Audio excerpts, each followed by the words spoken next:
Have you heard the term, air quote, know your numbers, but not sure exactly what that even means? Our client, Serena Waller, is on the podcast today to show you how she went from feeling dismissed, ignored, and unsure about her numbers to running a business that supports a full team and making decisions with confidence. In this episode, we talk through the real shift that happens when you finally have a money team in your corner, and how clarity creates calm, and why knowing your numbers is the foundation for freedom. Serena, welcome to Business by the Books. Thanks for having me. Can you tell the audience a little bit about who you are, your business, and who you serve? Yeah, sure. So my name is Serena Waller, and I am the owner of a company called The Dandy Agency, and we are mostly social media management for wedding pros. So we're obviously in a very niche space, but I started the business, it'll be 10 years ago in September.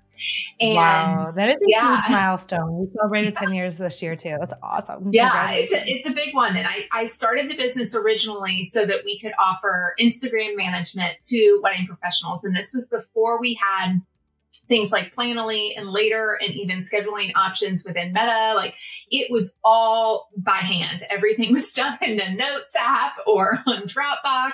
And it was really scrappy. I was once upon a time a wedding planner and a catering sales manager. And when I started this business, Instagram management was kind of where I originated. And I was like, oh, I can do some blogging. I have a degree in journalism. We'll, do some of that. And here we are 10 years later, still doing that, but we're also now doing marketing systems, a little bit more kind of in the automation space, and working more on kind of overall marketing strategies. So we dabble in a little bit of all things online marketing, but we are very much geared towards wedding pros and just anybody kind of in that creative space. I love that you have stayed niche and to your core. What made you go from wedding planner to this side of the world? Yeah. So I actually was in the wedding space for several years, did hundreds of weddings. And then I met my now husband. We started dating and I was working for a wedding venue, and I was really thinking, I'd like to get married one day. And I don't think if I continue doing weddings at the pace that I'm doing them, I'm ever going to even have time off to date. So I ended up getting a job in kind of a more corporate space. It was still family run, but I was working more with Fortune 500 companies, and I was doing business development, program management. And I thought that I was like in my career. I was like, I had, left the wedding space. Then I started getting asked to do weddings on the side. Still did a couple, but I was like, no, this is my job. I'm going to do this corporate thing. This is how it's going to be. So my husband and I started planning to have a baby. I got pregnant. The plan was for him to potentially stay at home. He was also a business owner at the time. So he was going to stay at home and I was going to do corporate. And then, at 7 months pregnant, I lost that job. So they did a massive downsize. Wow. We lost, I think, 250 people in one day. And I was in the corporate office and they said, well, we're going to have to figure out what to do with you. And I was like, but I'm pregnant. No one's going to hire me 7 months pregnant with the knowing that I'm going to leave for 3 months, because that was a non-negotiable for me. I had planned so much for that maternity leave, and there was no way I was going to go to work before I was ready. So that was when the seed of the idea started, that I should eventually own my own business. But then I did some freelance kind of part-time work for a girlfriend who owned a wedding publication. And that was when I kind of realized, social media is going to take over all of this stuff that we're doing with online directories, magazines, all of this. Like, it's just going to be the next space. So I could see it coming. And when my son was almost 2, that's when I decided to start a business. Well, your son got to watch, you guys got to grow up alongside each other. Yes, very much so. Very much so. He's got so many great business ideas. It's insane. I'm like, he's going to be an entrepreneur straight out of high school. I love it. Well, I want to talk a little bit about how you use numbers to make your business decisions and how having your numbers has empowered you. But I think let's rewind to the beginning, a little bit of the before picture. Before you started working with Kickstart, what were some of your biggest challenges and frustrations when it came to managing your business finances? Yeah. So There are a couple. I think being a woman in business ownership, you work with a lot of, at least, 10 years ago, there are a lot of accountants that were men.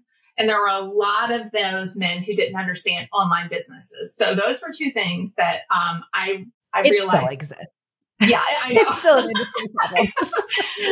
But it was something that I realized very early on. So the very first hire that I made in my business was bookkeeping and accounting. So I did that from the get-go. That was never a question for me. And that was advice that I happened to get from my husband.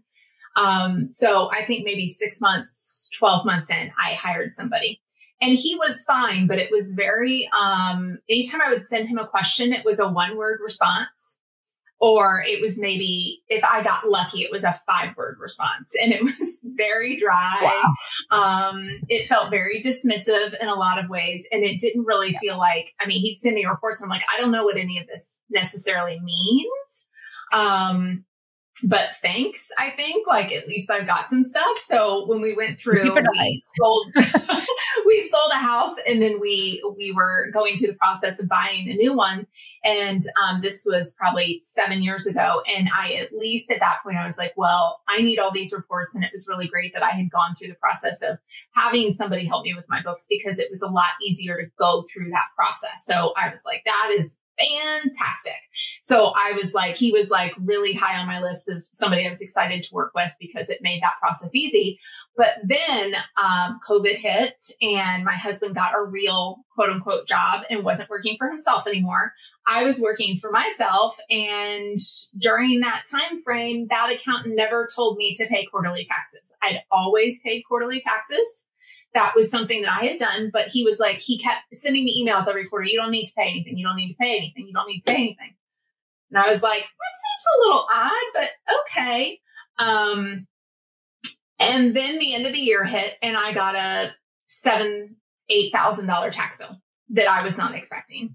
And I was furious. I was livid. And of course, as a business owner, you're like, well, maybe I should have just done the thing that my gut told me to do. But I hired somebody to help me through this process. So he should have been looking out for me. And he was like, oh, well, your husband's working now in a different, space. I didn't factor in his income. And I'm like, but you used to do his books. Like, you knew he wasn't working for himself anymore. So I don't understand why that disconnect happened.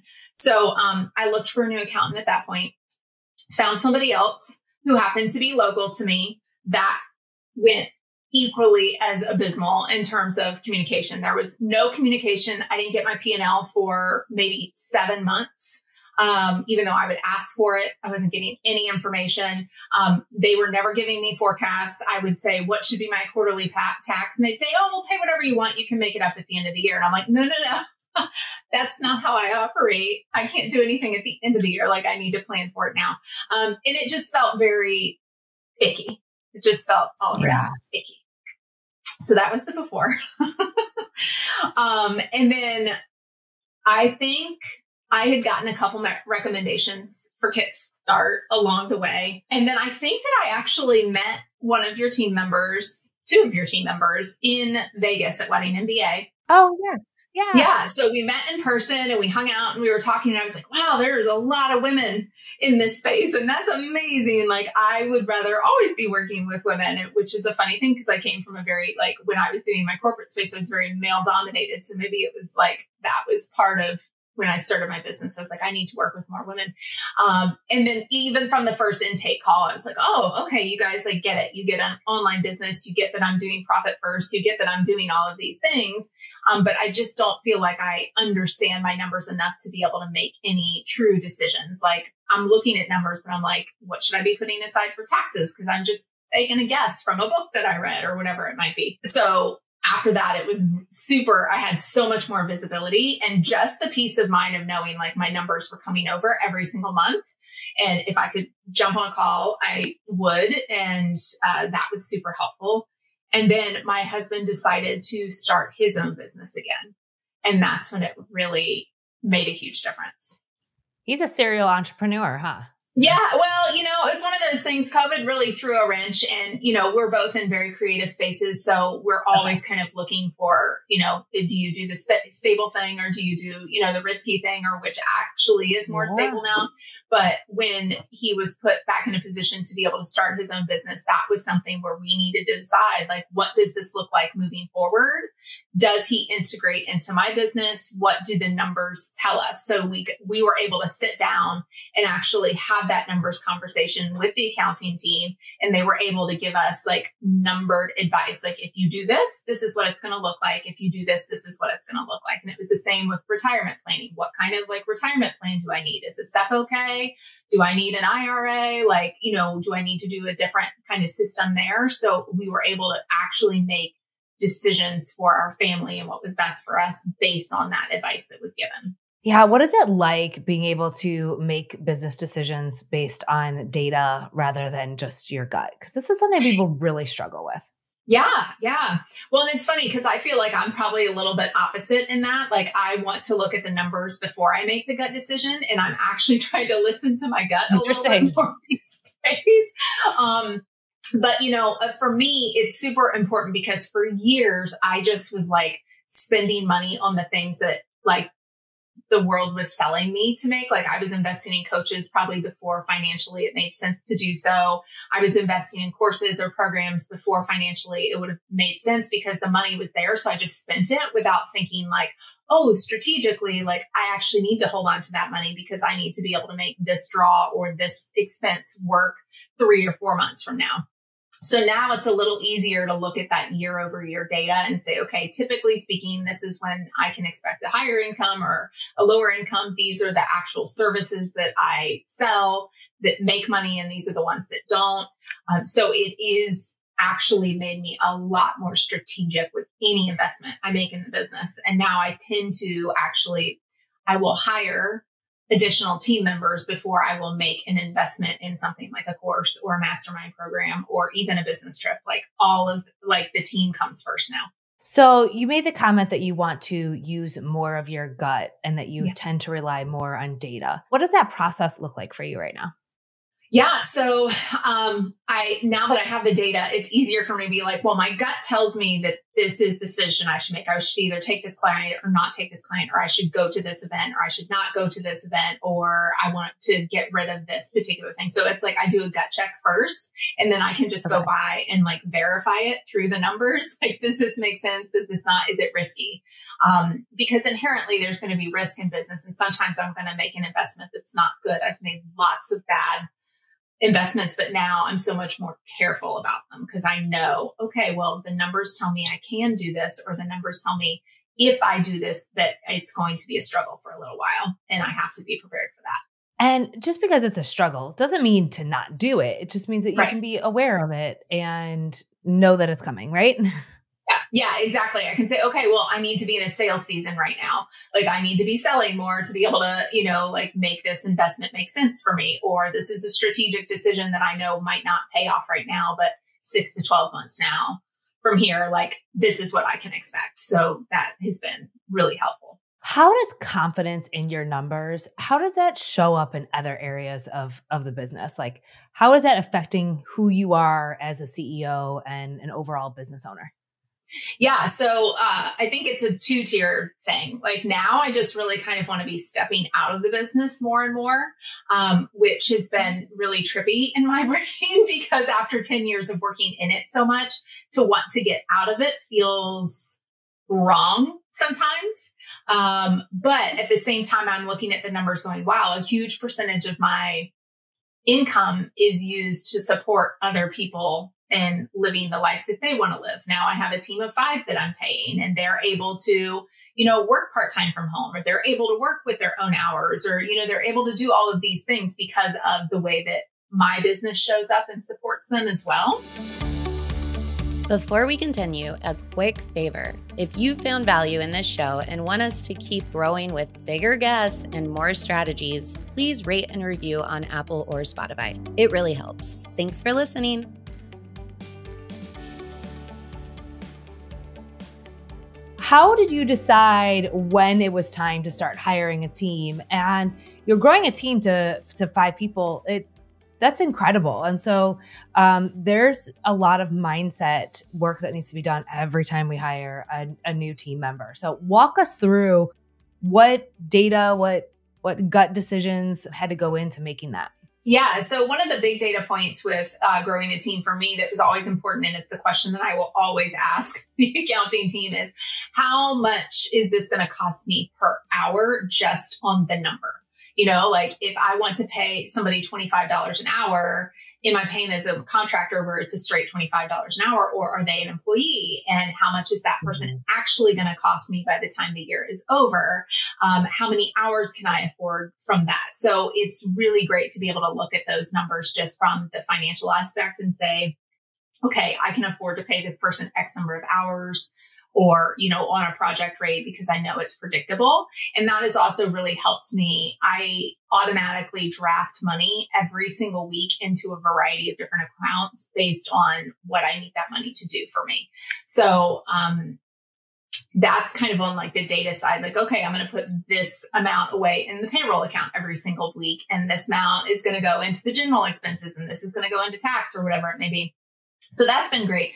But also on the mindset side, I actually have had to work a lot with my coaches. I actually was in a mastermind group that was just dedicated to what it's like to grow a team. It's called the Abundance Group with Ashley Ebert. She's in the wedding space as well. So I did her mastermind, and then I had my business coach as well, both really kind of talking me through the process of letting go. I do not like to ask for help. I'm terrible at it.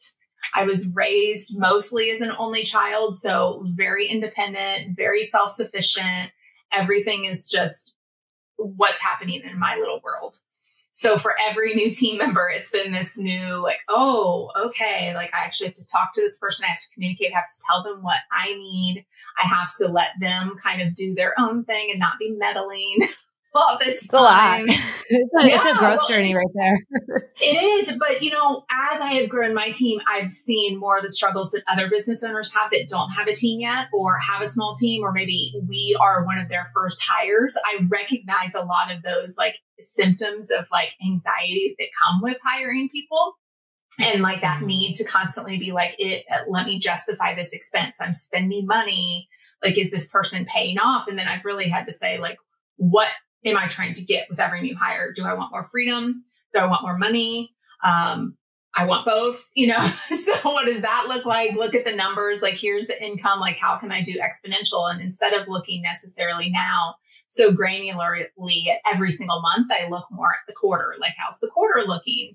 I get these numbers now, and I can say, like, I'm this percentage higher or lower than last year or whatever it may be.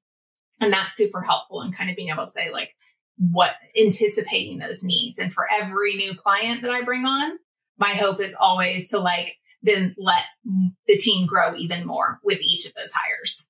You just made the comment looking at prior year, looking at last quarter. Mm-hmm. Talk to me a little bit more about that, because that's like the golden little nugget where people, you hear air quote, know your numbers. And we're like, what does that mystery phrase even mean? Yes. So what does it mean to you to know your numbers and look at it monthly and quarterly? And tell me about that. Yeah. So, you know, I think there's always like, you get that feeling as a business owner sometimes like, oh, I'm really having a slow month.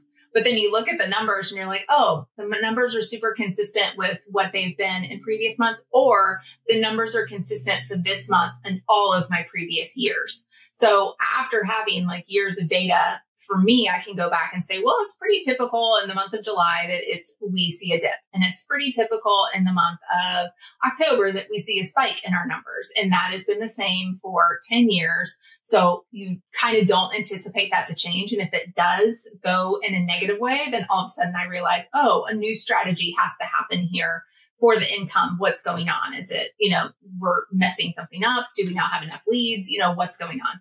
So for me, it's very much just being able to compare previous time periods, as well as just starting to identify more trends that are happening. Because I think a lot of times, especially in this kind of like post-COVID world, there was predictability for me. I started the business in like 5 years before COVID. So I had 5 years of data there. And then the data looks totally different post-COVID. And that's because my industry that I serve. It could even be that long after COVID right now. I know. I know it is. It very much is. And, it's like the industry that I serve had a very tough 2020. And then 21 was like busy. And then 22 and 23 were bananas. And now everyone's like, oh my gosh, we're so slow. And I'm like, but are you really so slow? Or is this just what it looked like pre-COVID and we've just forgotten? So I think there's so much power in having that data and actually being able to do year over year comparisons and notice those anomalies. Like, oh, wow, that was a really busy month. Why? And then you can look into not just like the income numbers, but like look at your leads, look at all of these other things. So I'm a big fan of those data points. How do you know when you look at your financials, one of the reports that we give is the top 5 operating expenses and the healthy percentages. How do you use that to determine if you're spending enough money in your business? Yeah. So I actually let you all tell me if I need to spend more money. So I actually, Good. Yeah. I think Stacy sent me an email a couple of months ago. She's like, you could spend some more money on this area. And I was like, oh, okay. That's good to know because most of our expenses, like this is my most expensive payroll year that I've ever had. And last year was, we were creeping up there. So my percentages are very, very high on employee, contractor, owner payroll, all of that. So that for me was alarming, but at the same time, I'm like, no, this is actually the trend that it should be going because I do want to be paying my people more and I want to be paying less for all this other stuff like the random office expenses or the random business trips or like these, random programs or courses or education. I'm like, I don't think, like that's not where I want to go now. So, that's how I can kind of look at them. If certain things are trending upwards, I can accept that in a way that if other things are trending downwards, like I can also accept that. But that is definitely our highest growing expense and the one that I feel the best about because for years it was pretty low in comparison to all the output. I'm like, gosh, I really wish that in those early years, I had just paid myself more instead of other people. But as you want to be able to step away from the business, knowing that you have your people and that is where your money is going, it's a fulfilling place to spend your most important dollars. Yeah. Yeah, absolutely. I feel like I've streamlined my expenses so much because I know those percentages now. Like I cut ruthlessly now on the areas where it doesn't make sense to have it.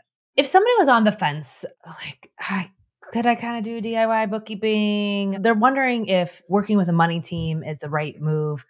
What would you want them to know based on the experience that you've had as a business owner? I just feel like it's a non-negotiable. I feel like if you want to be a legitimate business owner that actually makes money versus one that's kind of just doing something for a hobby or just to make a little bit, like if you're just doing something for fun, just to make a little bit of money, that's fine. That's not a business. It's, like a side hustle. And I feel like there are some side hustles that can make a lot of money, but a lot of people just truly want to like not make it a big deal. And that's fine.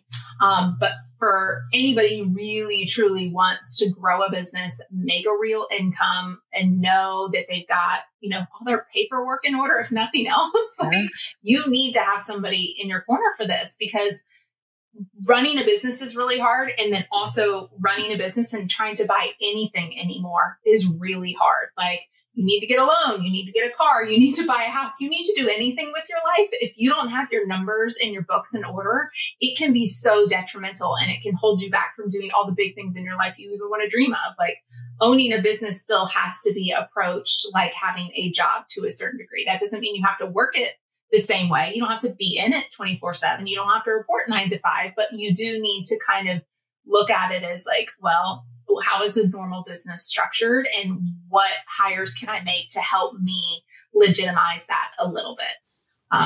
Because, we're a lot of people that go into business are doing it for the creativity of it or, the flexibility, but you can't have flexibility and freedom if you don't know what you've got to work with. And money is obviously why so many people run a business, even if it's like, oh, I just want to make an extra $1,000 a month. Cool. Like you still need to know, like, if you can spend that $1,000 a month. Yeah. Yeah. You make a really good point. We're creatives. A lot of us are creatives and we want the time freedom, but it actually comes with a lot of responsibility. And appreciate you making that link to there is a portion of this that is still a job and that we need to treat with responsibility. I always tell people, we love doing the bookkeeping. Like we love working at QuickBooks. It sounds crazy. I know. We love working at QuickBooks. We love doing this work. There's just this part of it that we can't do for you. Like we can't actually make a business decision. Yeah. And we can't use your gut and we can't say if this is right or wrong for you and your business and where you're at. Only you can do that. And only you can take that data and say, all right, now I'm going to know my numbers and I'm going to go make strong business decisions so that I'm living a business and a life that I want to live. Yep. What's next for you? What is the most exciting thing that you're working on? Where are you going next? That's always the question of the day. I am in this really interesting era of my life now that I'm 10 years in, where I do spend a lot of time thinking what's next, because AI is here and it is very scary for my industry. It's very scary for my family because I am in a creative space that AI could technically replace, and my husband is too. We have been spending countless hours brainstorming what is next. Are we in businesses that are sustainable, or are we in businesses that need to be replaced with something else? Is this the time of our lives that we're going to have to pivot? Or is this the time where we really lean into what's happening with AI and find ways to still make it personable for people? Because at the heart, I am a service industry person. I started working, straight out of college at a hotel. Like it is very much ingrained with me. Obviously I did the weddings, there was a lot of that, but now that I work from home, it's a very different space. So I'm always looking at what is the next business that I want to start. I think I've always felt like there will be multiple businesses for me, but I don't know what that looks like yet. And then we definitely want to add more services to our suite, especially in the systems and AI side. I just, again, don't know what that looks like. So I think I'll be spending so much of this year just continually doing that research and pulling myself out of the day to day so my team can do that and I can be thinking bigger picture. Because I think as business owners, a lot of us do think big picture a lot, but I am such an implementer as well. Like I like to think the thing and then do the thing and test it and do it messy and do it imperfect and just see if it works out. And kind of like hop around a little. So I have this weird left brain, right brain thing that happens to me. I'm very artistic, but I'm also very analytical. So it's just kind of interesting to see where it will go. I don't know what's next. I get it. And I love that. I do think it's maturing in business where you can say, I am the visionary. I don't need to be the one to do everything. Mm-hmm. I can let my team do what they're best at so that I can focus on where we're going. And I think that's the maturity. I can see that you're at your 10 years. Yeah. It's definitely been crazy to think about that, because I remember how scary it was in those first couple of years and like how much of a hustle space you get yourself into because you're trying to grow something. And I just feel like I've never gotten myself to a place where I haven't felt that hustle drive. And now that it's here, I'm, at this point, I'm like, I don't even know what to do with this new direction my brain wants to pull me in, because it just feels so foreign. But it's time to, kind of play a little bit. Is there anything I haven't asked you today that you wish I would have? Oh, goodness. I ask this question on my podcast all the time too. That one's so hard. It's like such put you on the spot. I don't think so. I do think though, kind of going back to how important it is to have like people in your corner. I think that a lot of times when we're thinking about having people help us in our business, sometimes we're not thinking about the intangibles of having certain securities in our business and certain people who kind of like have our back and are just working on the background. And I feel like that is definitely like having somebody help you with your books is just one less thing to think about, because we all just have so many like money blocks and money mindset things and just like all kinds of things around that. So I think it's so powerful to be thinking about as you're growing your team, as you're thinking about the big picture for your business, just what are those roles that maybe don't show up visibly for you every single day, or don't feel like they're in your business every single day, but are still making big moves for you or helping you make those big moves. And that's, very much how I feel like when I hired somebody to help me with my rebrand, like that was huge. When I had an attorney in my back pocket, huge. Like just knowing those resources exist and setting those foundational, like behind the scenes roles in your business are so important. Like having people in your corner, even if you are still the main face or a solopreneur, like you still can't do it alone. So find the people who can help you do it later. Thank you for sharing that. It is wisdom. Well, we are so excited to partner with you and to be here. Our favorite thing to do as your money team is to cheer you on, celebrate your wins, be there for you when things are feeling scary. And we're just really excited to continue to partner with you on that. So thank you for allowing us to be part of your journey. Of course. Thank you so much. It's been game changing. I hope you enjoyed today's episode of Business by the Books. Don't forget to hit like and subscribe. This is the #1 way we can help other entrepreneurs find this podcast, because here at Kickstart Accounting Inc., it is our mission to help entrepreneurs understand their numbers, get access to this information, and grow and thrive in their business. So please help me help other entrepreneurs understand their numbers so they can finally grow and thrive.